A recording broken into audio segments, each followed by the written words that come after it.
Okay guys, got the first one on there. Been working on the gear door. Reach over here and get the gear switch. Kind of awkward spot. Cool. Then they close right back, you know. Hey, sometimes it takes like 10 seconds. Sometimes it takes just a second. But I just really like the way that looks.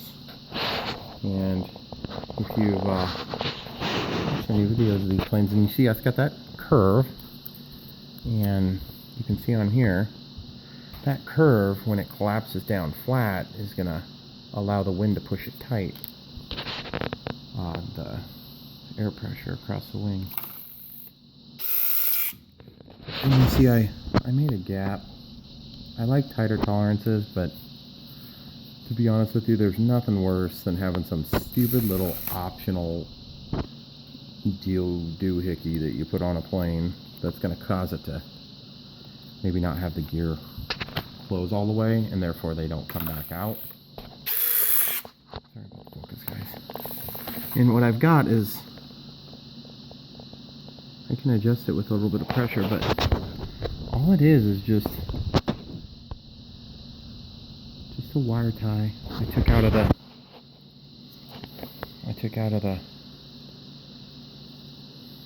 the sheath, if you will, and then I folded it upon itself so it was a loop, and then I took the loop, folded it in half, and forced it through the holes. And I may end up, I don't know, I might touch them up, but they look fine.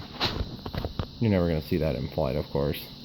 And you can see that I stopped it just shy of the tire. I was actually thinking about going up in between, but I thought, boy, that's going to be, I'm going to have a hard time stopping that from rubbing. And see, I just don't think it's going to have an opportunity to turn, because like you see, it's just resisting. It's resisting because we're blocked up on that block down there. So, dude, I stripped out the paint a little bit down there. Dang it.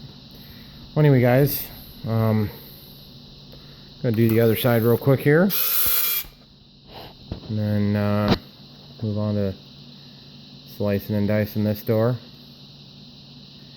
Get that done. Oh, and then my next little project here. You guys might recognize this. That's cardboard, but it's going to be a slat. Now you're saying, well, hold on, Brian, they don't go on the bottom. Well, they probably are on this wing, because I don't see where that servo wire goes. I just can't afford to chop up this wing. Look how narrow it is. So this is going to be out here, and that's what that relief is there. And it's going to probably be taped to the front leading edge, and then when the flaps come down, this is going to come out, and it's just going to change the profile of the wing. And like 747s actually use slats that are like this. They do, it's called a Kruger flap, I believe is the proper terminology. And then I've got another one here is the cardboard template, and then I used another part of the Wendy's cup actually for this inner part that's on the inside of the nacelle.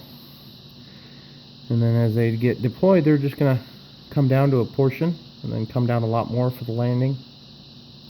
And for takeoff, they'll be down just a little bit, and then during normal operation it's going to be as though there's nothing there. Got to figure out how I'm going to handle, if I'm going to try to do panel lines, or if this is just going to kind of overwhelm that. But I'm going to tape it on there. I may end up having to heat it just a touch to get it to flatten out. But that's going to be hinged right up front there, and it's just going to come down like this. It's going to make that wing profile like really big. So it's a two-piece design just because of the nacelle. So I'm actually thinking about putting my servo inside this nacelle, either upside down or right side up, and then having the control arm either down here. I can tie on to that side and tie on to this side, but I haven't figured out the details on how that's going to work, because I don't know if it'll fit in here, for one. For two, I don't want to obstruct airflow. The ESCs aren't down here. The ESCs are actually inside back on the top side there. So anyway, keep your eyes out, guys. I'll keep you appraised of what's going on here. I'll try to put this all into one video, but anyway, Supreme Hobbies Airbus A320. By the way, Supreme Hobbies, hurry up and get the A330 and A340 back out on the market, because I would have bought that and then I wouldn't be doing all this crap because it had been done. Oh, and then flaps, of course. But flaps are a little bit simpler application.